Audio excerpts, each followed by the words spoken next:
Perkenalkan, nama saya Carolina Afriana Biu dengan NIM 24110799. Di sini saya akan menjelaskan tugas 2 yang saya kerjakan tentang struktur data penggabungan antara condition dan array, condition dan struktur, looping dan array, dan looping dan struktur. Nah, pertama-tama di sini saya membuat database-nya terlebih dahulu. Di sini database yang saya buat saya namakan dengan nilai mahasiswa DB. Di dalam database tersebut terdapat tabel yang saya namakan dengan tabel mahasiswa. Nah, dalam tabel mahasiswa tersebut terdapat data-data mahasiswanya. Ini di dalamnya itu terdapat ada nama, kelas, jurusan, nilai tugas, nilai UTS, dan nilai UAS. Pada tampilan yang saya buat juga terdapat untuk menu tambah data. Menu tambah data itu jika kita memasukkan data-datanya tersebut, pas kita tekan tambah datanya, maka dia akan menampilkan centang checklist begini. Data post itu nama data yang kita masukkan telah ditambahkan, tampilannya yang muncul. Terus ada update data. Update data ini jika kita ingin mengupdate data, kita akan mengupdate apa kelas, jurusan, nilai tugas atau nilai UTS, nilai UAS-nya, maka pas kita mengupdate dia akan muncul data telah diupdate. Oke, data nama orang atau nama data yang kita ubah tersebut akan tulisan juga akhirnya itu telah diupdate gitu. Ini juga hapus data, pas kita klik pada menu hapus data, maka dia akan menampilkan data telah dihapus. Nah, di sini juga ada pada bagian tampilan yang saya buat terdapat menu tugas. Ini menu tugas itu seperti yang saya katakan pada awal, itu merupakan gabungan dari struktur data. Pertama itu pengkondisian dan struktur, pengkondisian dengan array, perulangan dengan struktur, perulangan dengan array. Kita lihat pertama tentang pengcondition dan array. Nah, di sini kita lihat ada array. Array di sini merupakan array asosiatif. Array ini fungsinya itu menyimpan data-data mahasiswa. Nah, di sini fungsinya array di bagian condition dan array ini terdapat dua data, nama dan nilai UTS. Namanya sebagai kata kunci dan nilainya sebagai isi. Nilai UTS-nya sebagai isi. Nanti yang akan ditampilkan pada condition dan array nanti. Nah, pada bagian pengkondisian ini menggunakan pengkondisian for each. Jika nilai UTS-nya nilainya lebih dari sama dengan 70, maka dia dinyatakan lulus. Jika kurang dari 70, maka dinyatakan tidak lulus. Ini juga ada bagian dari kombinasian antara Python-nya. Ini condition struktur PHP. Pada bagian ini bagian strukturnya. Ini juga berupa array. Struktur ini berupa array asosiatif yang menyimpan beberapa data mahasiswa yang terdiri dari nama, nilai tugas, nilai UTS, nilai UAS. Jadi struktur itu di dalam itu berupa array asosiatif juga. Di dalam itu menyimpan data-data mahasiswa. Ini pengkondisian. Dia ini menentukan grade berdasarkan nilai rata-rata. Seperti jika nilainya lebih dari sama dengan 80, maka dia akan mendapatkan grade A. Terus jika nilainya lebih dari sama dengan 70, maka dia akan mendapatkan B. Jika nilainya lebih dari sama dengan 60, maka dia akan mendapatkan nilai C. Sedangkan jika nilainya kurang dari 60 seperti 59 ke bawah, maka dia akan mendapatkan nilai D. Berikutnya kita masuk ke looping dan array.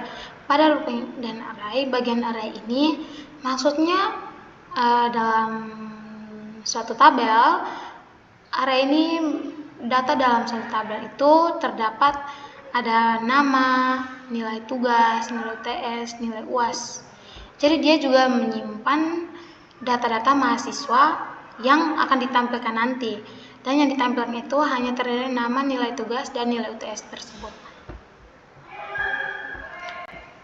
Setelah itu kita masuk ke bagian looping atau perulangan. Nah, di sini maksudnya perulangan itu dia menghitung nilainya, nilai rata-ratanya. Di sini ada rumus untuk nilai rata-rata. Maksudnya ini merupakan nilai tugasnya itu tuh 3%. Terus nilai UTS-nya itu tuh 30%. Nilai UTS-nya juga 30%, nilai UAS-nya itu juga 30%. Nah, setelah menghitung rata-ratanya, nilai yang didapatkan itu akan ditampilkan berulang. Ini seperti nama mahasiswa. Nama mahasiswa setelah itu yang ditampilkan berulang dalam tabel itu tuh ada nama mahasiswa, nilai tugas, nilai UTS, nilai UAS. Dan setelah itu dia menampilkan nilai rata-ratanya di sebelahnya itu. Setelah itu kita masuk ke looping dan struktur. Pada bagian looping dan struktur, nah maksud dari bagian ini kita masuk ke looping atau perulangan. Pada bagian ini maksud dari codingan ini maksudnya tuh kayak setelah kita memasukkan data, maka data itu akan masuk. Seperti contohnya kita masukkan 10 data, maka 10 data itu akan ditampilkan berulang-ulang. Setelah kita stop memasukkan data, maka perulangannya ini akan stop juga. Dia tidak akan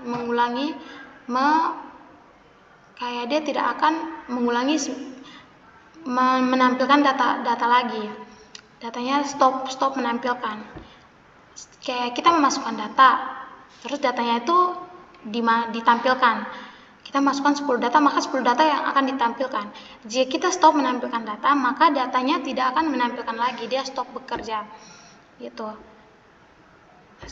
Terus bagian struktur, di sini juga sama, strukturnya itu menggunakan area asosiatif, digunakan sebagai struktur berisi beberapa file data mahasiswa.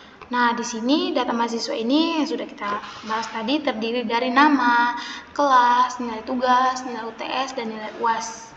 Di sini juga dia menampilkan nilai akhirnya atau rata-ratanya begitu. Nah, setelah itu kita akan melihat tampilan dari codingan yang telah kita buat tadi.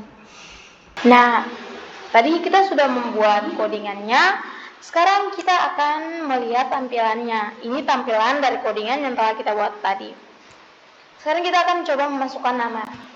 Di sini kita masukkan nama Karlin, kelasnya C, jurusan TKJ. Di sini kita akan memasukkan nilai yang tinggi terlebih dahulu.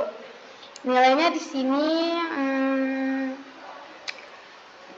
87, 90.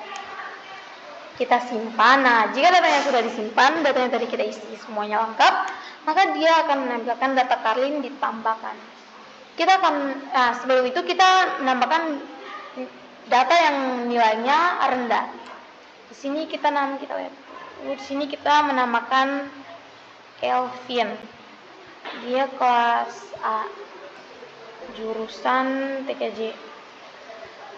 Nilai tugas di sini kita masukkan rendah seperti kayak 30, 45, dan 50. Simpan.